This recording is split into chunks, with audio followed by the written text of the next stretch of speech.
I cannot remember the last time I actually did some coverage on that college admission scandal, mainly focusing on Lori Loughlin, her husband, their kids, and Felicity Huffman, because that's who they kept pumping out there in front of us for the longest time.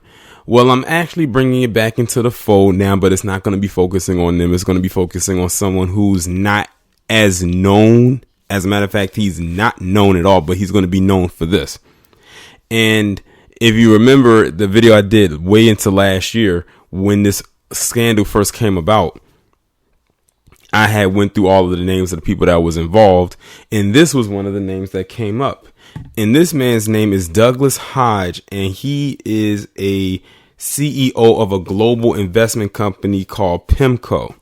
And the reason why I'm talking about him today is because he so far, according to sources, has the harshest punishment. And we're going to use punishment as loosely as possible. And I'm talking about as loose as a screw as possible. One of my subscribers sent me a link to this. And before I had even opened up the article, I said to myself, I bet you this so-called harsh punishment is even going to be that harsh. And sure enough, it wasn't, because you got to think. We had dealt with one guy who got 1 day in jail, literally a day. You had Felicity Huffman, who got sentenced to 2 weeks, but she only did like a week and a couple of days. Lori Loughlin, hers is still up in the air. We don't know what's going on with them. And the others, I'm not entirely sure what's going on with them. But this guy right here, Douglas Hodge, got sentenced to a whopping 9 months in jail for the role he played in the college admission scandal that went viral last year. When I said, you've got to be kidding me if you think that this is something to celebrate. Like the way that they frame these articles, and I do mean every article written about this guy, they make it seem like this guy's going to prison for 9 years.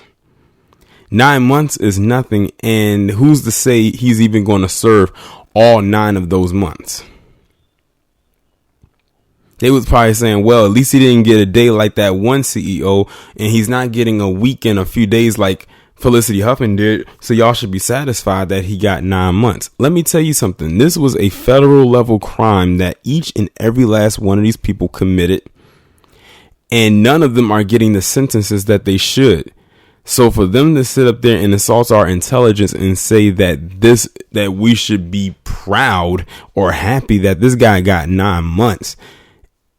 No, we're not proud about that. Wow, he got 9 months. But like I said, who's to say he's going to serve all 9 of those months? We might be getting another update. He'll be out tomorrow. Now I'm going to go ahead and read this article and see what they're talking about. A federal judge in Boston has handed down the stiffest penalty yet in the massive college admission scandal. Now, let me also say this.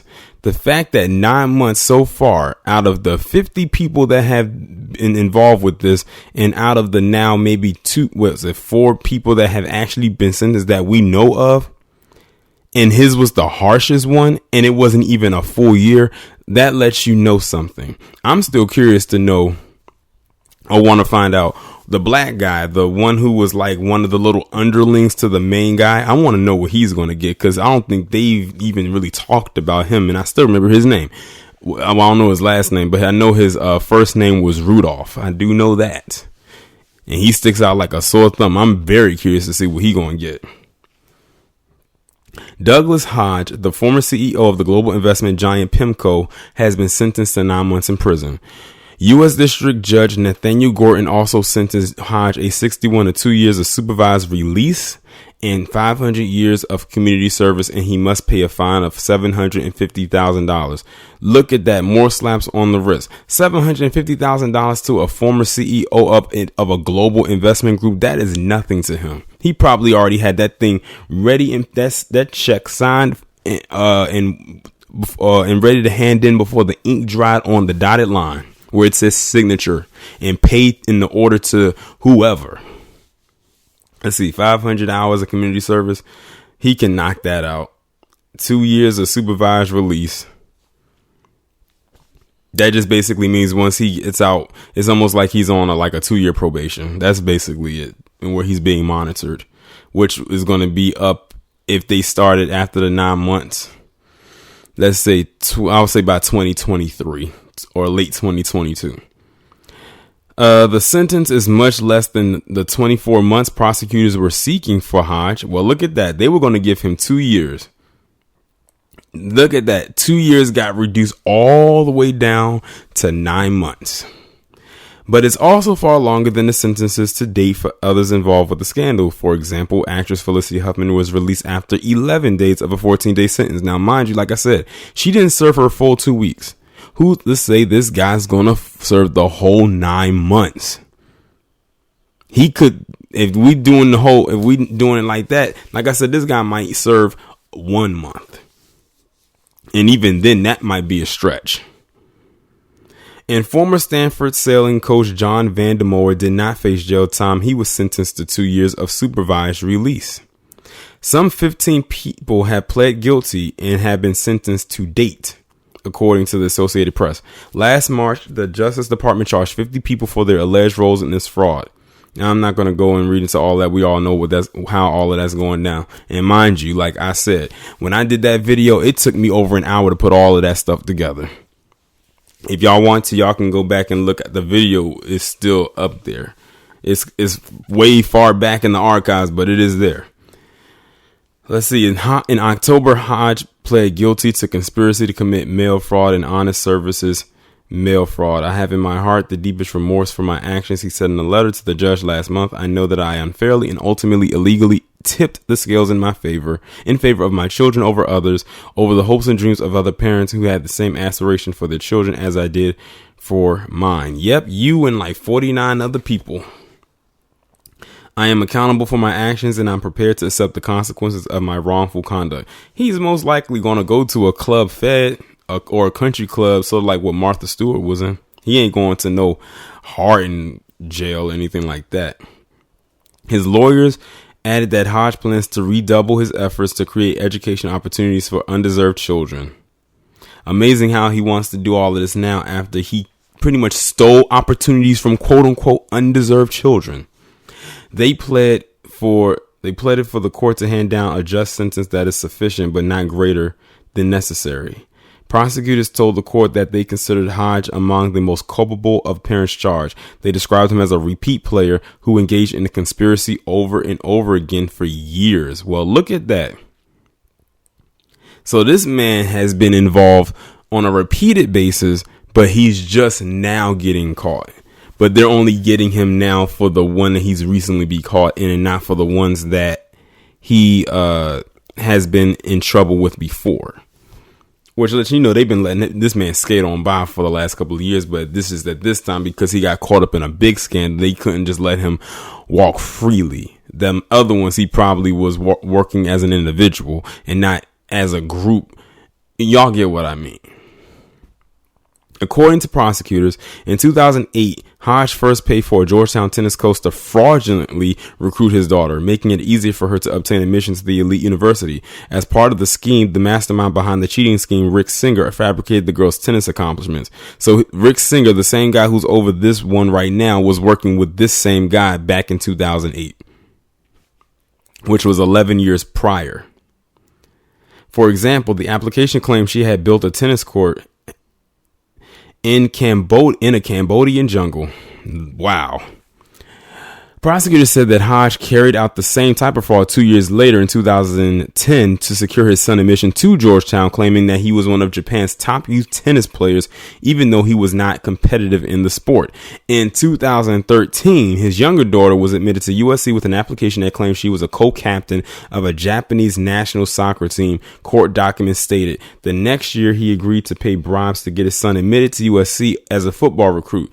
Prosecutors say he also tried to use bribes to gain a fifth child admission to Loyola Marymount University, but did not succeed.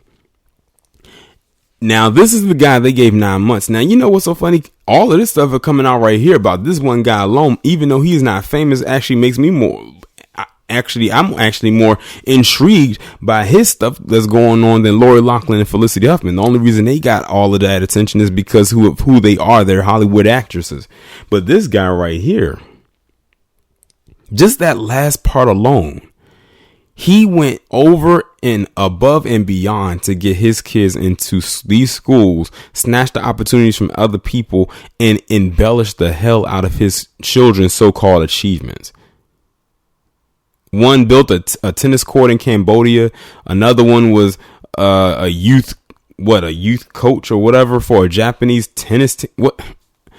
Wow. The stuff that you can do when you have the money to actually pull this off. But of course, along with the money, you have to have the right complexion, because all this be damned if you look like the other side of the palm of your hand. And you know what I mean when I say that. If you look like me, of course. Because we know that we could never, ever do even one of the things that this guy did. And y'all heard what he did. He did all of this for all of his children. Well, attempted to. They said he wasn't successful with the fifth child, but he was successful, sort of, with the other kids. And has been doing this for years. Like I said, the only reason he's sorry now is because he got caught. I'm telling you, if none of these individuals in this scandal got caught, they would keep doing. They would still be doing it today. So he can keep his little apology. One of the major reasons I'm mad about this is because they're snatching opportunities from people that actually deserve it. Like, I don't believe in people being lazy. I don't care how much money you have. You're just a person who has money that had to, of course, cheat their way to the top. But the thing is, you had to do it through your kids. And the crazy part about it is, if you're doing this with your kids, it also makes you as a business person, in my eyes, look very shady. Like, I would not want to do business with a guy like this. Because if he's underhanded to do this to get his kids into college, imagine the underhanded, shady business deals he actually makes. Makes you wonder why he's the former CEO of a company and not still the CEO. Is it because he retired, or because maybe they found some stuff out about him that forced him out? But y'all let me know what y'all think about this down in the comments. Like, share, subscribe. Follow me on Twitter if you haven't done so already. Have your notifications turned on, and I will talk to you in the next one.